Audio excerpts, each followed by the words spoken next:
سبحانه إذا قضى أمرا فإنما يقول له كن فيكون. صدق الله العظيم. In the Surah Maryam, Ayah 35, Allah Jalla is saying, Bismillahirrahmanirrahim, it is not befitting for Allah to take a son. Exalted is He, glory be to Him. When He decrees an affair, He only says to it, be and it is. Now, we're going to look at the time that in the 5th year of Nubuwwah, Rasulullah sallallahu alaihi wasallam gave permission to some of the Sahaba to go to Habash, today's Ethiopia, temporarily. And they went there, and then because of some information they received, they came back to Mecca. And then second time, Ja'far bin Abi Talib, radiallahu anhu, he asked Rasulullah sallallahu alaihi wasallam permission to go back again because the torture and the volume increased in Mecca. So in groups, they went to Habash, over 100 people. Was Uthman bin Affan, his wife Ruqiyya, radiallahu anhu, Ja'far bin Abi Talib, many people, over 100 people, they went to Habash. Why? Because Rasulullah sallallahu alaihi wasallam told them there is a king there. He is very just. He is Christian, but he's very just, and he will give you protection there, and you'll be safe. So it happened exactly as he said. But Quraysh, the Mushrikeen from Quraysh, they had a plan. They sent 2 representatives to king with gifts. What they did is that they went to the people that are close to the king and gave him gifts. And they told them that, okay, there are these people that came from Mecca and they left our religion. They are not following your religion. They just started a whole new religion. So they came to here and they're staying here. We want you to send them back to their own people. So they came to Najashi, his name was, the king's name, and told them this is the situation and we want to send them back. Of course, their purpose was to send them back without talking to the king. But king was a just person. He said no. They seek refuge in our country from my kingdom, and I'm not going to send them back. I'm not sending them back. So they're going to stay here, and I want to listen to them.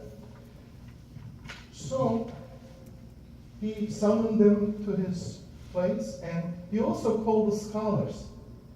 So they said, and they put their Mus'haf, their Bible, their Injil, and then he summoned the Sahaba that moved from Mecca, and then he asked them, okay, this is what they're saying about you. Tell me what's going on. Ja'far bin Abi Talib, radiallahu anhu, he started explaining what Rasulullah sallallahu alaihi wasallam has been saying.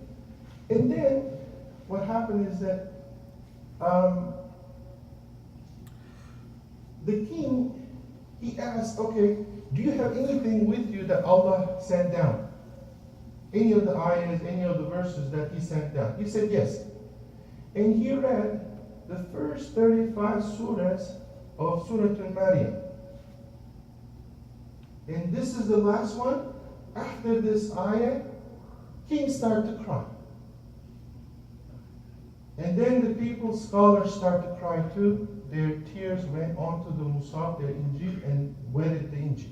That's what is narrated in the historical resources. So, what is it that in the Surah Al-Maryam that Allah Jalla Jalaluhu is explaining, and how it impressed the king so much that he started crying? So, we're going to pick up from 16th ayah.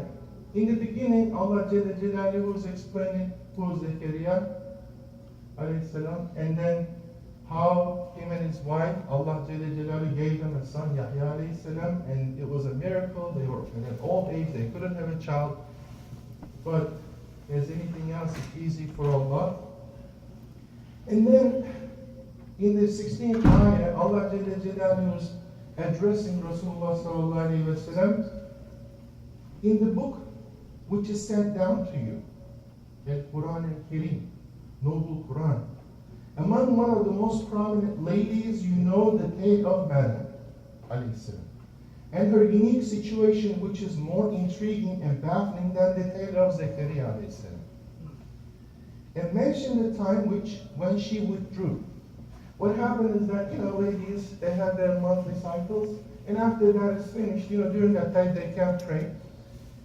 And after that time, she withdrew from her family to a place in the east. So of course, if you know Qudus, this is where she was at Masjid Al-Aqsa, Bayt al-Maqdis. And if you go west, you go to the Mediterranean Sea. If you go east, you go, I guess, to a secluded area. Since she was so discreet and cautious, just for the possibility of somebody unexpectedly appearing, she placed a screen around her so that she will be in a private situation. Then, of course, she started to do what? Ghusl. Complete ablution. Ablution is what we do, wudu. Complete wudu, which is ghusl. Just as she was doing that, in order to show Allah's wisdom and His capability, in order to fulfill what has been ordained in the divine scheme of things. What has been ordained means is that it was written in the Lawh Mahfuz. So it was going to happen. Then, in the Quran, Allah is saying that then we sent down to her our spirit. In fact, Allah sent down Jibreel, who carries our spirit. In order for her not to be afraid, then He assumed for her the likeness of a man well proportioned. What that means what I'm doing is that I'm translating the tafsir of Sayyidina Abdul Qadir Jailani rahmatullah alayhi. He's filling in the blanks of the ayahs. And that Jibreel alayhi salam came to her as a young boy. He has not grown a beard or mustache. So he's just a young boy, but well proportioned, handsome. Nevertheless, she felt uneasy. And immediately there's a boy that appeared while she was doing ghusl. And she was really scared. Then she was extremely scared and worried. And she said, "Indeed, I seek refuge from you and people who are like you, who do evil things. You did an evil thing. You just showed up while I'm doing ghusl. And I'm taking refuge in the one that protects his slaves from any deviation and cruelty, the Rahman, with the most gracious, with the most merciful. If you're somebody," she told him, "who fears Allah and wants to avoid His anger and punishment, stay away from me." She's telling Jibreel. Okay, after a while, I guess she observed the nur that he had. And then he excused himself. He felt uneasy too with her discomfort. He said, "I'm only a messenger from your Rabb.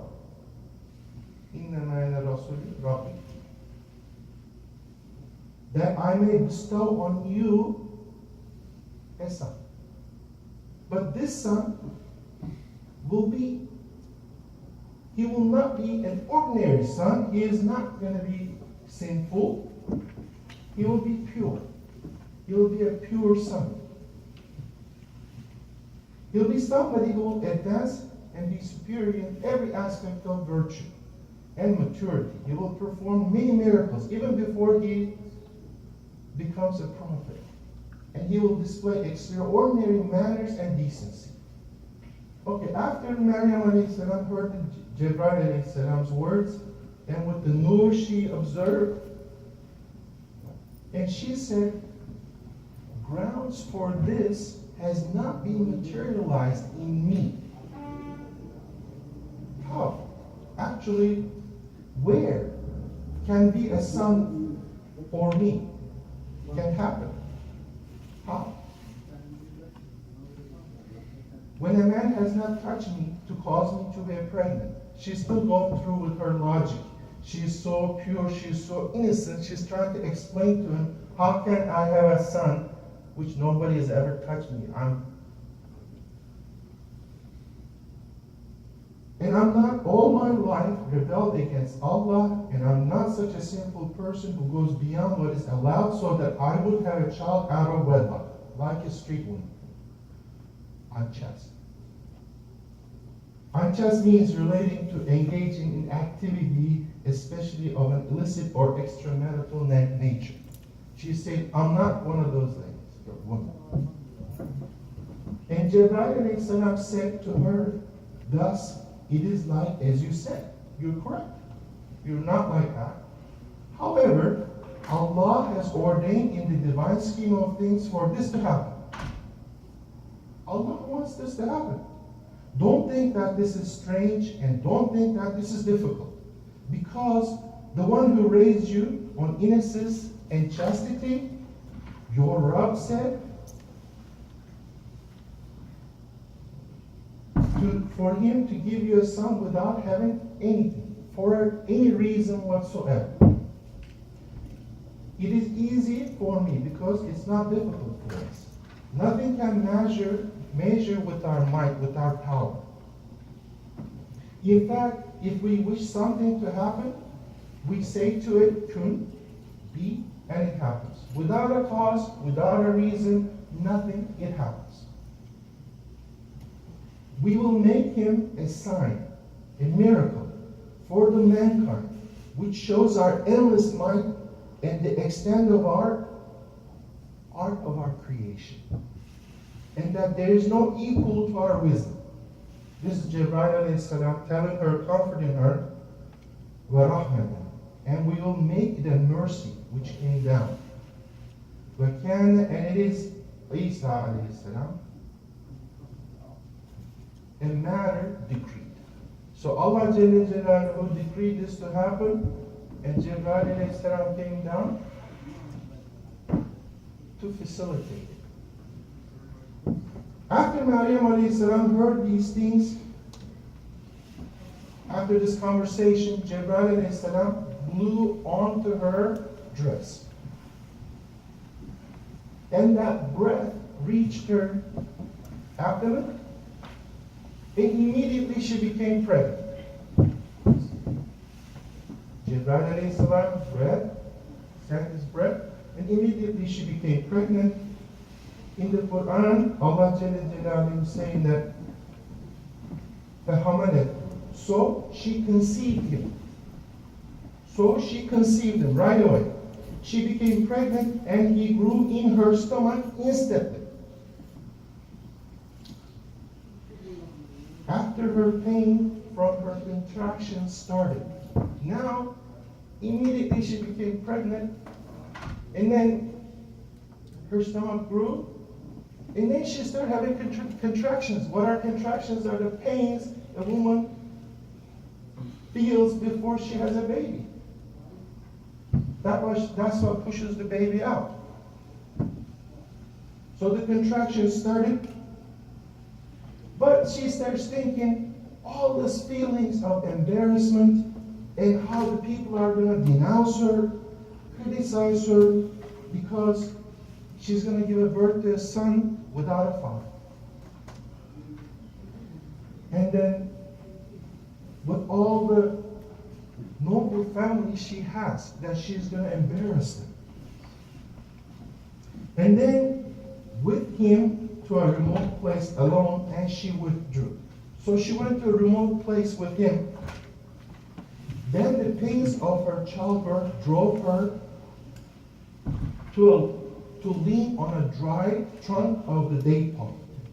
So she was in so much pain. Her contractions were so bad that she leaned towards a date trunk.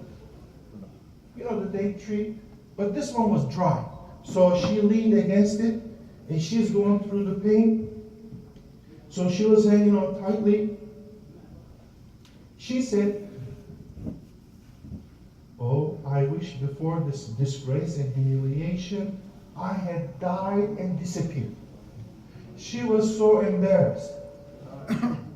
She still didn't comprehend the situation well enough, so she said, "Oh, I wish before this disgrace and humiliation, I had died and disappeared, and I was in oblivion, forgotten."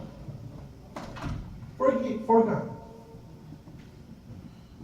As if I disappeared, was deserted and left alone, like nobody would remember me. And she heard her baby cry. This childbirth has happened, and the baby started to cry, and her suffering deepened.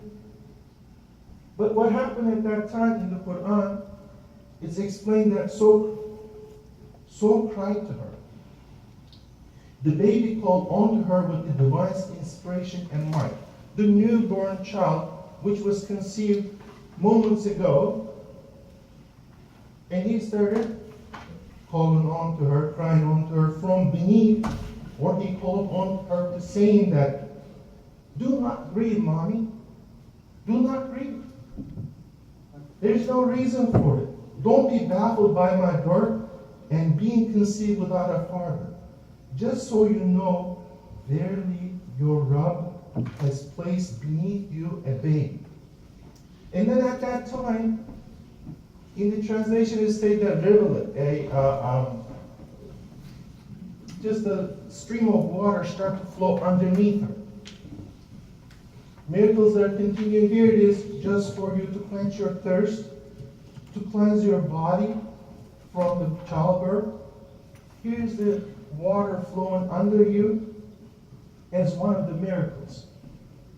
And to satisfy your hunger, shake it towards you. The trunk of the date palm, upon your ripe fresh dates. The fruits will drop from the branch. So it is mentioned that in the narrations that the date tree did not have any branches. And it was dry. And it was the time of winter.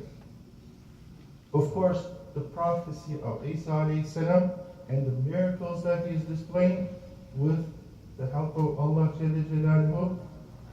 So the branches started to give dates. So he asked her to shake the tree and eat the dates.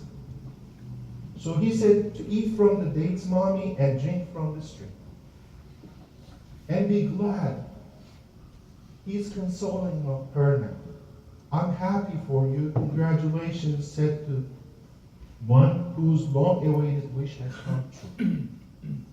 And if you see asking questions about your status and about your son, if anybody asks you, who is this person, who is this child, and what happened, then say as an answer with signs to his question and explain this. With signs. If anybody asks you questions about him, with signs,